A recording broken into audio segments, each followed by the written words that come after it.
9월 29일 새벽 예배 다 같이 사도신경 하심으로 하나님께 올려드리겠습니다. 전능하사 천지를 만드신 하나님 아버지를 내가 믿사오며 그 외아들 우리 주 예수 그리스도를 믿사오니 이는 성령으로 잉태하사 동정녀 마리아에게 나시고 본디오 빌라도에게 고난을 받으사 십자가에 못 박혀 죽으시고 장사한 지 사흘 만에 죽은 자 가운데서 다시 살아나시며 하늘에 오르사 전능하신 하나님 우편에 앉아 계시다가 저리로서 산자와 죽은 자를 심판하러 오시리라. 성령을 믿사오며 거룩한 공회와 성도가 서로 교통하는 것과 죄를 사하여 주시는 것과 몸이 다시 사는 것과 영원히 사는 것을 믿사옵나이다. 아멘. 우리 찬송가 287장 찬송가 287장 하나님께 찬양드리겠습니다.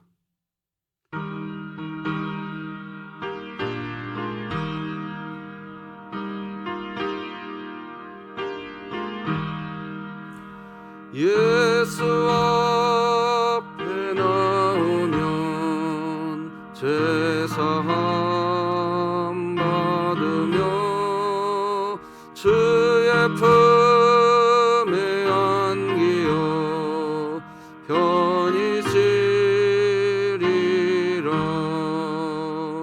우리 주만 믿으면 모두 영생복락멸류관 확실히 받겠네. 예수 앞에 나와서 은총을 받으며 맘에 기쁨 넘치어 감사하리라. 우리 주만 믿으면 모두 구원 얻으며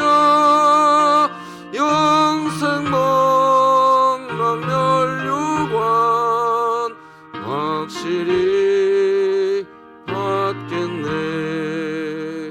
예수 앞에 설 때에 흰옷을 입으며 밝고 빛난 내 집에 길이 살리라. 우리 주만 믿으면 모두 구원 얻으며 영생복락멸류관 확실히 받겠네.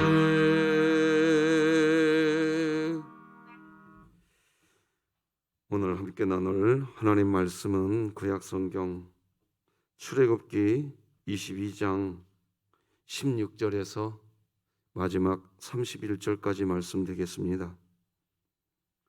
출애굽기 22장 16절에서 마지막 절까지 한 절씩 교독하십니다. 하나님의 말씀입니다. 사람이 약혼하지 아니한 처녀를 꾀어 동침하였으면 납폐금을 주고 아내로 삼을 것이요 만일 처녀의 아버지가 딸을 그에게 주기를 거절하면 그는 처녀에게 납폐금으로 돈을 낼지니라. 너는 무당을 살려두지 말라. 짐승과 행음하는 자는 반드시 죽일지니라. 여호와 외에 다른 신에게 제사를 드리는 자는 멸할지니라. 너는 이방 나그네를 압제하지 말며 그들을 학대하지 말라. 너희도 애굽 땅에서 나그네였음이니라. 너는 과부나 고아를 해롭게 하지 말라. 내가 만일 그들을 해롭게 함으로 그들이 내게 부르짖으면 내가 반드시 그 부르짖음을 들으리라. 나의 노가 맹렬함으로 내가 칼로 너희를 죽이리니 너희의 아내는 과부가 되고 너희 자녀는 고아가 되리라. 네가 만일 너와 함께한 내 백성 중에서 가난한 자에게 돈을 꾸어주면 너는 그에게 채권자같이 하지 말며 이자를 받지 말 것이며 네가 만일 이웃의 옷을 전당 잡거든 해가 지기 전에 그에게 돌려보내라. 그것이 유일한 옷이라. 그것이 그의 알몸을 가릴 옷인즉 그가 무엇을 입고 가겠느냐. 그가 내게 부르짖으면 내가 들으리니 나는 자비로운 자임이니라.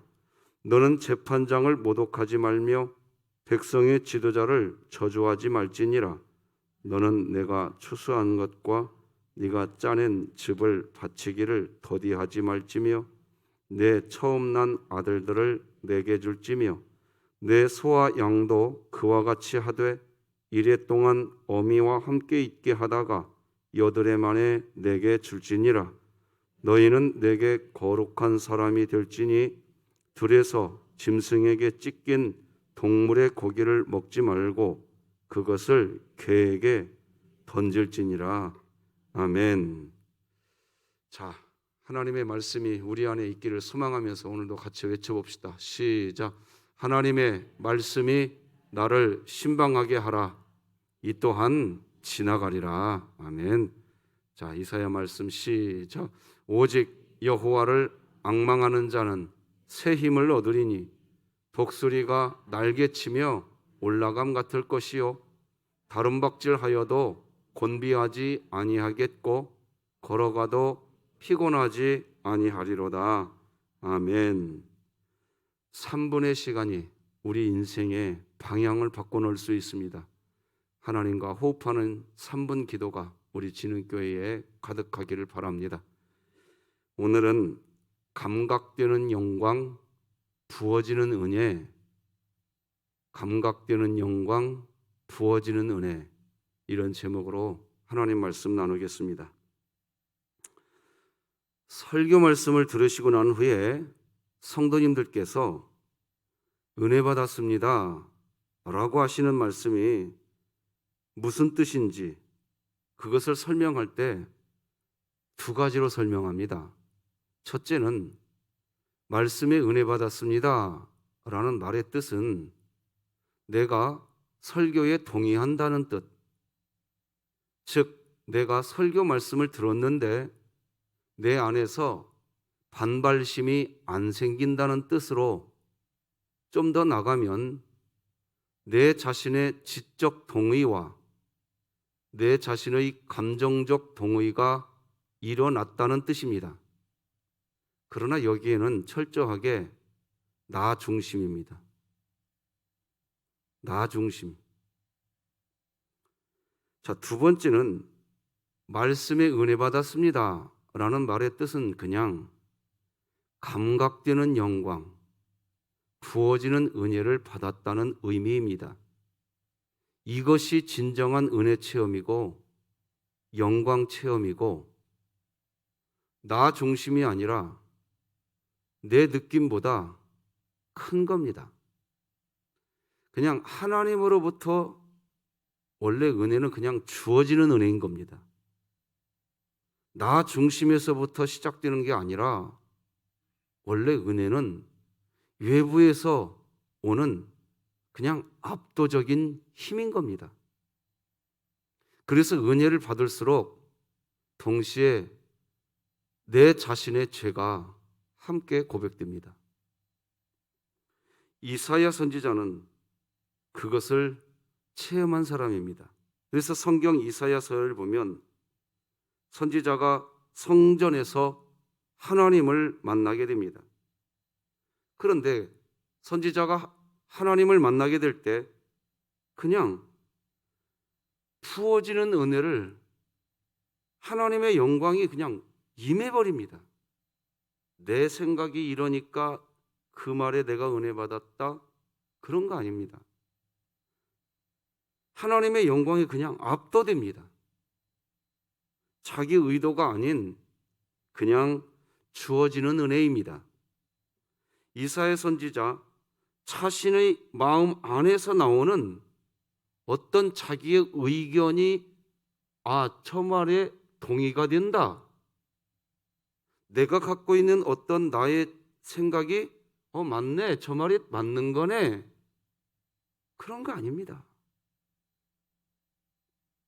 그냥 외부에서부터 주어지는 압도적인 힘이 그냥 오는 겁니다. 은혜는 하나님을 만나면서 그렇게 그냥 하나님을 만나면 내가 뭘 생각하고 이게 아닙니다. 그냥 압도적인 감각적인 영광이 그냥 와버리는 겁니다. 그냥. 그렇기 때문에 은혜를 받으면 자기 죄를 고백하게 되는 겁니다. 우리 길지만 이사야 6장 1절에서 5절까지 다 같이 읽으십시다. 시작. 우시야 왕이 죽던 해에 내가 본즉 주께서 높이 들린 보좌에 앉으셨는데 그의 옷자락은 성전에 가득하였고 스랍들이 모시고 섰는데 각기 6 날개가 있어 그 둘로는 자기의 얼굴을 가리었고 그 둘로는 자기의 발을 가리었고 그 둘로는 날며 서로 불러 이르되 거룩하다 거룩하다 거룩하다 만군의 여호와여, 그의 영광이 온 땅에 충만하도다 하더라. 이와 같이 화답하는 자의 소리로 말미암아 문지방의 터가 요동하며 성전의 연기가 충만한지라. 그때에 내가 말하되 화로다 나여 망하게 되었도다. 나는 입술이 부정한 사람이요 나는 입술이 부정한 백성 중에 거주하면서 만군의 여호와이신 왕을 비웠음이로다 하였더라. 아멘. 이걸 은혜라고 하는 겁니다. 이사야 선지자가 하나님 보좌의 영광을 봅니다. 보았어요. 그런데 천사들이 거룩하다 거룩하다 거룩하다, 하나님의 은혜가 그냥 막 오는 겁니다. 그런 소리들이 그냥. 그 자리가 흔들리는 요동을 느낍니다. 그것을 바로 성경은 하나님의 영광이 구름이 가득한 것, 선지자가 은혜 체험을 한 것으로 우리에게 기록해 주고 있습니다. 이사야 선지자가 경험한 영광은 그냥 감각되는 영광이었습니다. 그냥 하나님의 은혜가 감각됩니다. 그러자 그때 시작되는 고백은 내가 죄인이구나. 근데 내가 죄인이라는 이 고백이 우리 인생을 슬프게 만드는 고백이 아니에요. 이 고백이 외쳐지는 그 순간 우리의 영혼이, 우리의 심령이 하나님과 착 붙어버리는 시간입니다. 할렐루야. 지금 우리는 새벽 예배를 드리고 있습니다.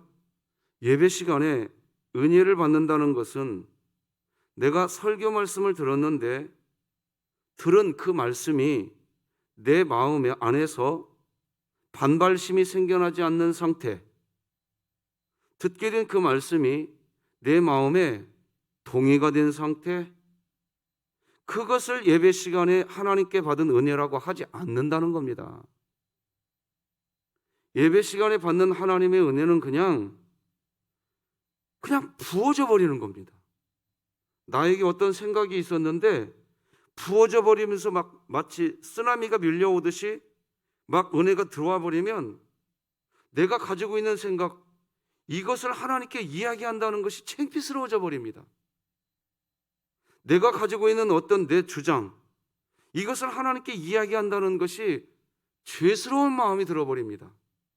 그냥 밀고 들어와 버립니다. 그래서 그 은혜가 그냥 압도적으로 나를 눌러버리는 겁니다.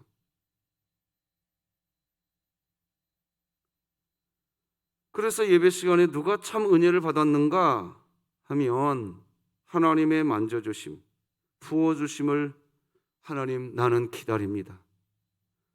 그래 하나님 나는 없습니다. 이 시간 하나님이 그저 나의 왕이 되어 주시옵소서 하고 나 자아를 내려놓고 하나님께서 나에게 그냥 부어지는 은혜를 소망하는 상태. 여러분 오죽하면요 불교에 가면 불공을 드릴 때요 불교 이 신자들은요 은혜 주세요 하고 가부좌로 앉아갖고 이렇게 손을 이렇게 무릎 위에 탁 올려놓고 은혜 달라고 이렇게 놓고 기도해요. 이것을 한국 교회가 따라서 해가지고 기도할 때 이렇게 기도하라고 또 가르치대요. 뭐 어떻게 기도하든 은혜를 사모하는 거죠. 중요한 건 뭐냐? 하나님 나 없습니다. 내 손 딱 펴버리고 하나님이 말씀하시면 그냥 내가 듣겠습니다. 오늘 그런 은혜 있기를 바랍니다. 그렇게 됐을 때 내 자아가 사라져가고 평강이 임하는 겁니다. 그렇게 예배를 드리시면서 하나님으로부터 부어지는 은혜를 체험하면 마음이, 여러분 이런 표현 한번 써볼게요. 낭만적인 마음이 됩니다. 기계적이지도 않고요, 의도적이지도 않고 형식적인 것이 아니라는 말입니다. 낭만은 받은 것에 대한 반응에서 나오는 것이기에 아주 자연스럽습니다. 동시에 신선합니다. 그리고 신선한 은혜를 받으면서 동시에 나의 죄가 고백되는 상황인데도 부어지는 은혜, 감각되는 영광이 임하고 부어지는 은혜를 받으면 반드시 하게 되는 말이 있습니다. 은혜를 베풀어 주신 하나님, 제가 이제 하나님의 영광을 위해 살겠습니다. 그게 그냥 공식처럼 됩니다. 은혜를 받으면 주님, 제가 하나님의 영광을 위해서 이제 살겠습니다. 이게 그냥 누가 시키지도 않았는데 내 입에서 그냥 툭 하고 고백이 돼버립니다. 오늘 본문을 이해하려면 바로 이런 그리스도인의 마음, 하나님으로부터 부어지는 은혜, 그냥 외부에서 내 마음 안에 그냥 외부에서부터 물밀고 들어온 그 하나님의 은혜가 내 안에서 감각되는 영광이 임하고 부어지는 은혜를 받았을 때 은혜를 베풀어 주신 하나님, 제가 하나님의 영광을 위해 살겠습니다 하는 그 마음의 상태가 딱 만들어진 상태, 그 상태에 있는 그리스도인들이 지금 받고 있는 말씀이 오늘 본문인 겁니다.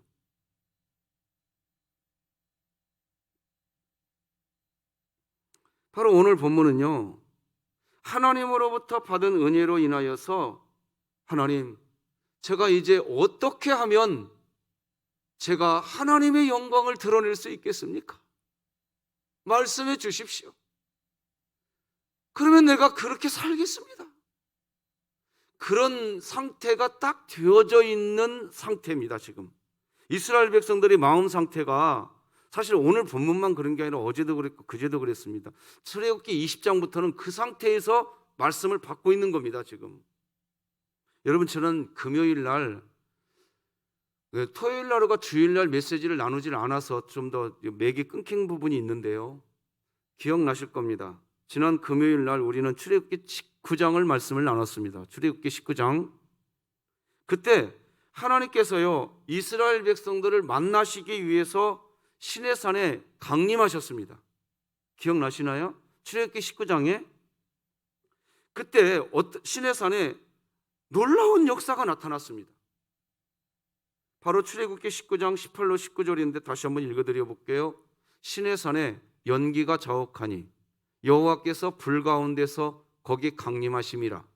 그 연기가 옹기 가마 연기같이 떠오르고 온 산이 크게 진동하며 나팔 소리가 점점 커질 때에 모세가 말한즉 하나님이 음성으로 대답하시더라. 자, 지금 시내산의 말입니다. 이런 현상, 이런 역사는 지금 그 현상을 보고 있는 이스라엘 백성들에게 아주 큰 두려움의 상황이었습니다. 그러나 두려움의 상황이었는데 동시에 하나님의 은혜가 그냥 압도적으로 밀려오는, 감각되는 영광, 하나님의 영광이 막 그냥 감각되고 있는 상태입니다. 두려운 상황이지만 동시에 감각적인 영광, 부어지는 은혜의 시간이었던 겁니다. 애굽에서 자신들을 출애굽시키신 하나님, 홍해 바다를 건너게 하신 하나님, 그런데 그 하나님이 지금 이제 저 시내산 저 꼭대기 위에 지금 강림에 와 계시는 겁니다. 하나님이 거기 강림에 와 계시자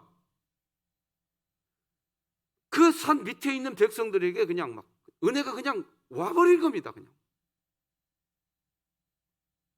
내가 믿는 하나님, 나를 구원하신 하나님이 이 땅에 그냥 임하시기만 해도 산이 진동하고 할렐루야 나팔 소리가 나고 저 위에를 보니까 막 구름이 막 꽉 끼어 있고 연기가 막 피어오르는 그런 역사, 압도적인 은혜가 시내산 밑에서 막 부어지고 있는 겁니다. 지금 그 상태의 백성들이 있었고 모세가 그 산 꼭대기에 올라가서 지금 하나님의 메시지를 받고 있는 겁니다. 이런 상황에서 다시 말하지만 지금 백성들은 하나님으로부터 듣게 되고 있는 거예요. 지금 그 듣고 있는 메시지가 출애굽기 20장에서부터 21장, 22장 지금 흘러가고 있는 겁니다. 여러분, 저 어렸을 때 이런 게 있었어요. 그 시골에서 월요일 날 저녁에 부흥 집회가 시작되면 어릴 때 교회 부흥회는요 금요일 날 새벽에 끝났습니다. 대체적으로. 이야, 어릴 때 부흥회는 막 그냥 압도적인 은혜였습니다. 부흥 강사 목사님 강단에 올라오기 전에 이미 막 이 예배당 말이에요. 막 시골에서 그 농산일 지느라고 손 마디마디가 굵으신 이 어르신들이 말이죠. 막 대책 없이 막 박수 치면서 하나님 찬양했습니다. 하나님의 영광 위에서 막 이미 그 자리는 어떤 자리냐? 하나님 막 박수 치면서요. 하나님 은혜 막 물밀듯 오는 겁니다. 그냥 뭐 내가 이러니까 저러니까 아닙니다. 그냥 하나님 말씀하옵소서 내가 듣겠습니다. 할렐루야. 그 상태라고 생각하시면 딱 맞습니다. 사실 그보다 더 큰 지금 압도적인 은혜가 부어지고 있는 그 상태에서 출애굽기 20장의 메시지가 하나님으로부터 전파되어지고 21장, 22장이 지금 흘러가고 있는 겁니다. 어떤 삶이 하나님의 영광을 드러내는 삶일까? 하나님 말씀하옵소서. 어떻게 사는 인생이 그리스도인으로서 거룩한 삶을 사는 인생인지 하나님 말 듣겠습니다. 지금. 여러분, 우리가 이제 이런 생각을 해요. 이스라엘 백성들이 광야 생활할 때 계속 원망하고 불평하고 막 이렇게 했다 뭐 이런 생각이 있으니까 오늘 본문의 배경을 좀 이해를 못 하는데 지금 방금 말씀드린 것을 꼭 염두에 두시고 오늘 본문을 출애굽기 19장에서부터 이어서 쭉 한번 통독해 보세요. 그게 보여요. 그런 상황에서 지금 말씀을 듣는 거죠. 그래서 오늘 본문에서는 이제 하나님이 말씀하시는 거예요. 그래, 너희들 나의 영광을 보았구나. 내가 그냥 시내산에 강림하는 것만으로도 지금 너희들이 압도되어 있구나. 내가 지금부터 이야기하겠다. 세 가지 이야기하겠다. 너희들이 이렇게 살아가는 것이 나의 영광을 드러내는 삶이란다 하는 게 오늘 본문의 내용입니다. 첫째는 오직 하나님께만 충성하는 삶이 하나님의 영광을 드러내는 삶이라고 이야기하십니다. 오늘 본문이 그거 이야기합니다. 너는 무당 살려두지 말고 짐승과 행음하는 자도 반드시 죽이라. 또한 다른 신에게 제사하는 자도 멸해버려라. 하나님만 얘기하라는 겁니다. 하나님만. 우리 오늘 본문 18, 19, 20절 같이 읽어봅시다. 시작. 너는 무당을 살려두지 말라. 짐승과 행음하는 자는 반드시 죽일지니라. 여호와 외에 다른 신에게 제사를 드리는 자는 멸할지니라. 하나님의 은혜, 그냥 감각되어지는 영광, 부어지는 은혜를 받고서 하나님, 제가 어떻게 살아가면 하나님의 영광을 위한 그런 삶을 살 것인가 하는 그 질문에 하나님께서 지금 분명히 대답을 해주고 계시는 겁니다. 오직 하나님, 여호와 하나님께만 충성하는 삶이 하나님의 영광을 드러내는 삶이다. 지금 18, 19, 20절이 그 얘기한 겁니다. 두 번째는 뭐냐? 두 번째는 오직 하나님의 영광을 드러내는 삶은 약자에게 자비를 베푸는 삶이다. 그 얘기하십니다. 사회적 약자들에게 자비를 베풀어야 합니다. 사회적 약자는 하나님의 특별한 관심의 대상입니다. 그래서 하나님은 너희들이 나의 영광을 드러내려고 한다고 한다면 그런 약한 사람들의 편이 되어서 그들을 보호해 줘야 된다는 겁니다. 오늘 본문 21절로 24절도 다시 한번 다 같이 읽어봅시다. 시작. 너는 이방 나그네를 압제하지 말며 그들을 학대하지 말라. 너희도 애굽 땅에서 나그네였음이라. 너는 과부나 고아를 해롭게 하지 말라. 네가 만일 그들을 해롭게 함으로 그들이 내게 부르짖으면 내가 반드시 그 부르짖음을 들으리라. 나의 노가 맹렬함으로 내가 칼로 너희를 죽이리니 너희의 아내는 과부가 되고 너희 자녀는 고아가 되리라. 약자를 보호하고 사랑하는 삶, 바로 그것이 하나님의 영광을 드러내는 삶이다. 하나님이 말씀해 주시는 겁니다. 지금 그것이 하나님을 사랑하는 삶이라는 겁니다. 한 나라를 세워갈 때 약자의 희생을 기초한 나라를 세워가는 게 아니라 반대로 약자들, 그 약자들을 중심에 둔 나라를 세워가는 것이 옳은 것이라는 겁니다. 그것이 하나님으로부터 은혜를 받은 그리스도인의 삶이라는 거지요. 하나님의 영광을 드러내는 그리스도인의 인생이라는 겁니다. 그래서 계속해서 이 얘기 오늘 본문 25절로 27절 읽어드릴게요. 네가 만일 너와 함께한 내 백성 중에서 가난한 자에게 돈을 구워주면 너는 그에게 채권자같이 하지 말며 이자를 받지 말 것이며 네가 만일 이웃의 옷을 전당 잡거든 해가 지기 전에 그에게 돌려보내라. 그것이 유일한 옷이라. 그것이 그의 알몸을 가릴 옷인즉 그가 무엇을 입고 자겠느냐. 그가 내게 부르짖으면 내가 들으리니 나는 자비로운 자임이니라. 자, 이제 세 번째, 무엇이 하나님의 영광이냐? 오직 하나님의 영광을 드러내는 삶은 자신이 얻은 소산으로 즐겁게 타인을 섬기는 것이 하나님의 영광이라는 겁니다. 자신이 수확한 것, 심지어 하나님은 맏아들, 소나 양의 첫 것 하나님께 드려야 된다고 이야기합니다. 29절로 31절을 읽어드리겠습니다. 너는 네가 추수한 것과 네가 짜낸 즙을 바치기를 도디하지 말지며 네 처음 난 아들들을 내게 줄지며 네 소와 양도 그와 같이 하되 이래 동안 어미와 함께 있게 하다가 8해 만에 내게 줄지니라. 너희는 내게 거룩한 사람이 될지니 들에서 짐승에게 찢긴 동물의 고기를 먹지 말고 그것을 개에게 던질지니라. 우리의 소유를 가지고 하나님을 섬기고 살아가라는 얘기예요. 그리고 세상을 섬기라는 거죠. 지금 방금 읽어드린 건 일단 하나님께 섬겨야 된다는 거죠. 우리의 가진 것을 가지고 하나님을 섬길 줄 알아야 된다는 겁니다. 하나님의 것이라는 거죠. 맏아들도 하나님의 것이라는 거예요. 그러니까 내가 가지고 있는 것이 나의 것이 아니라 하나님의 것이라는 것을 인정하고 고백하는 그런 삶. 그게 하나님께 영광이 되어지는 삶이라는 거죠. 그러면서 동시에 세상을 섬기는 거죠. 여러분, 저는 지난 주일이라고 하니까 오늘이 수요일이니까 화, 목, 월, 이게 3일 전, 4일 전입니다. 9월 26일 주일 오후 예배를 마치고 9월 정기당일을 끝내고 목욕실로 갔는데 한 통의 전화가 와 있어요. 그래서 제가 그 집사님께 전화를 온 집사님 제 핸드폰에 찍혀 있길래 전화를 드렸습니다. 그분은 어렵고 아주 힘든 시간을 보낸 그런 분이셨습니다. 그런데 그 집사님을 우리 교회의 어느 누군가가 그분이 그렇게 어려운 상황이라는 것을 알고 그분에게 무명으로 매달 5만 원씩 그분을 섬겨주셨습니다. 심지어 한 번은 어떤 분이 그분에게 큰 목돈으로도 섬겨주셨습니다.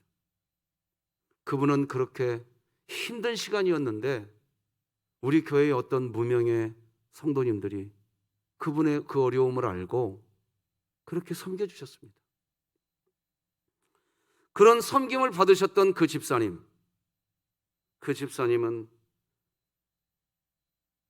진짜 거의 예배 드리고 갈 때마다 눈물을 흘리시고 가셨습니다.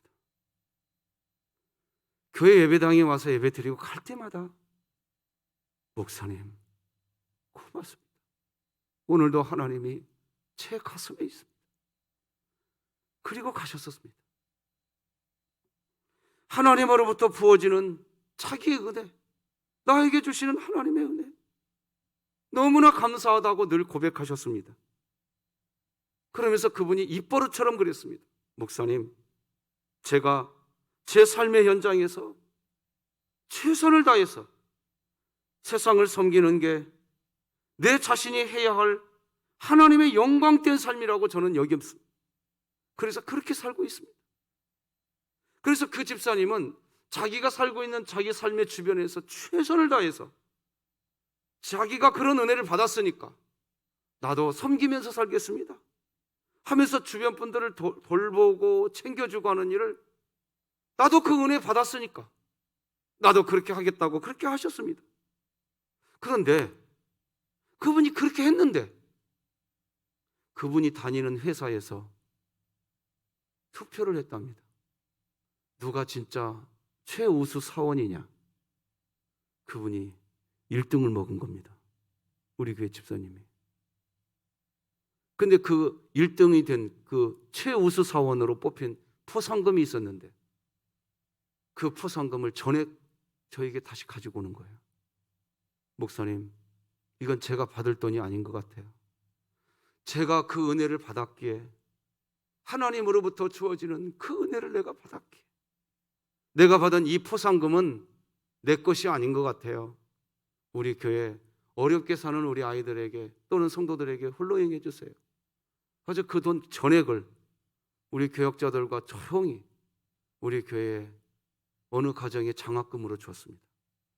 그런데 그랬는데 어제 그제 주일날 또 전화가 온 거예요. 목사님,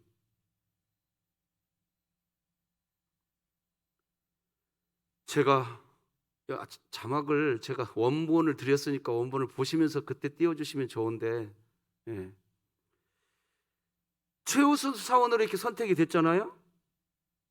그 회사에서요 포상금만 주는 게 아니라 월급도 증액시켜줬답니다.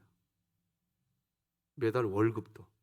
당신과 같은 사원은 우리 회사에서 정말 이겁니다. 그때 이 집사님이 외쳤답니다. 하나님 영광 받으시옵소서. 이게 지금 리얼 스토리 얘기 드리는 겁니다. 지금.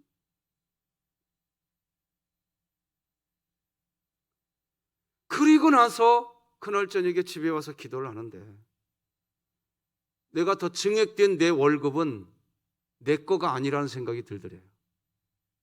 누군가가 자기에게 매달 5만 원씩 후원해 줬기에 자기가 그 하나님의 은혜를 누렸으니 이 돈은 내 거가 아니다. 내가 쓰면 안 된다. 목사님 하면서 전화 왔는데 그 전화 내용을 제가 빼곡히 정확하게 기록했습니다. 이제 자막 띄워주시면 고맙겠습니다. 목사님, 제가 받은 은혜로 제가 여기까지 왔는데 제가 매월 더 받게 되는 월급 제가 사용할 돈이 아니라는 마음을 하나님이 주십니다. 조용히 교회에 드릴 테니 저와 같이 어렵게 사시는 분들을 섬겨주시면 좋겠습니다.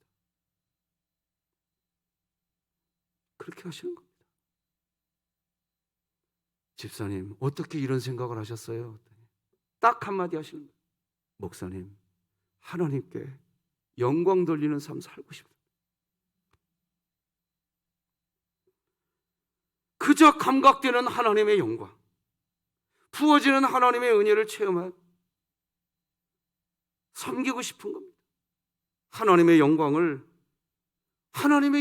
위해 섬기고 싶은 겁니다. 이게 그리스도인의 신앙생활입니다. 믿습니까? 말씀 맺겠습니다. 우리는 분명히 하나님이 주시는 은혜를 받았습니다. 그리고 우리가 은혜를 받았다는 말의 뜻은 그냥 감각되는 영광, 부어지는 은혜를 받았다는 의미입니다. 이것이 진정한 은혜 체험이고 영광 체험이며 나 중심이 아니라 내 느낌보다 훨씬 더 큰 겁니다. 하나님으로부터 주어지는 은혜는 나 중심에서부터 시작되는 게 아니라 외부에서 오는 압도적인 힘입니다. 그래서 은혜를 받을수록 동시에 내 자신의 죄가 함께 고백되고 어떻게 하면 하나님의 영광을 드러내게 될 것이고 하나님을 사랑하는 삶을 살 것인지, 그게 그리스도인의 고민이고 그걸 알고 싶은 것입니다. 그런데 요한복음 14장 21절을 보면 이렇게 기록합니다. 같이 한번 읽어봅시다. 시작. 나의 계명을 지키는 자라야 나를 사랑하는 자니 나를 사랑하는 자는 내 아버지께 사랑을 받을 것이요 나도 그를 사랑하여 그에게 나를 나타내리라. 그렇습니다. 하나님의 영광을 드러내기 위해서 하나님의 계명을 지키는 삶을 사는 겁니다. 은혜 받은 우리, 이미 구원받은 우리가 오늘 본문에서 말하는 하나님의 말씀을 지키는 겁니다. 오늘 본문에서 하나님은 세 가지 말씀하셨습니다. 첫째, 오직 하나님께만 충성하는 삶이 하나님의 영광을 드러내는 삶이라고 하셨습니다. 둘째, 오직 하나님의 영광을 드러내는 삶은 약자에게 자비를 베푸는 삶이라고 하셨습니다. 셋째, 오직 하나님의 영광을 드러내는 삶은 자신이 얻은 소산으로 즐겁게 섬기는 것이라고 했습니다. 여러분, 지금은 우리가 이런 하나님의 말씀에 귀 기울여야 될 때입니다. 오늘 하나님 나에게 더 부어주세요. 더 부어주세요. 이 기도도 너무 필요한 기도입니다. 우리는 계속해서 은혜를 받아야 됩니다. 그러나 한편으로 하나님, 내가 이제 하나님의 영광을 위해 이제 뭘 하면 좋겠습니까? 은혜 달라고 하는 기도도 좋지만 내가 어떻게 살아가면 하나님의 영광이 드러날 수 있겠습니까? 기도하시면서 응답 받으시고 은혜도 받으시며 하나님의 영광을 드러내시면서 어제 말씀드린 대로 생활 선교사로 우리 진흥교회가 그렇게 살았으면 좋겠습니다. 기도하십시다. 하나님 아버지, 감사합니다. 하나님의 은혜는 압도적인 은혜이고 감각되어지는 영광인 줄 믿습니다. 하나님, 오늘 이 새벽에 하나님이 우리를 부르셨습니다. 하나님이 우리의 찬송 듣고 계십니다. 우리의 기도 듣고 계십니다. 하나님이 하신 말씀 안에서 하나님을 만났습니다. 하나님 영광을 위해 살아가는 저희들 되게 하여 주시옵소서. 예수님의 이름으로 기도드립니다. 아멘. 하늘에 계신 우리 아버지여, 이름이 거룩히 여김을 받으시오며 나라가 임하시오며 뜻이 하늘에서 이루어진 것 같이 땅에서도 이루어지이다. 오늘 우리에게 일용할 양식을 주시옵고 우리가 우리에게 죄 지은 자를 사하여 준 것 같이 우리 죄를 사하여 주시옵고 우리를 시험에 들게 하지 마시옵고 다만 악에서 구하시옵소서. 나라와 권세와 영광이 아버지께 영원히 있사옵나이다. 아멘.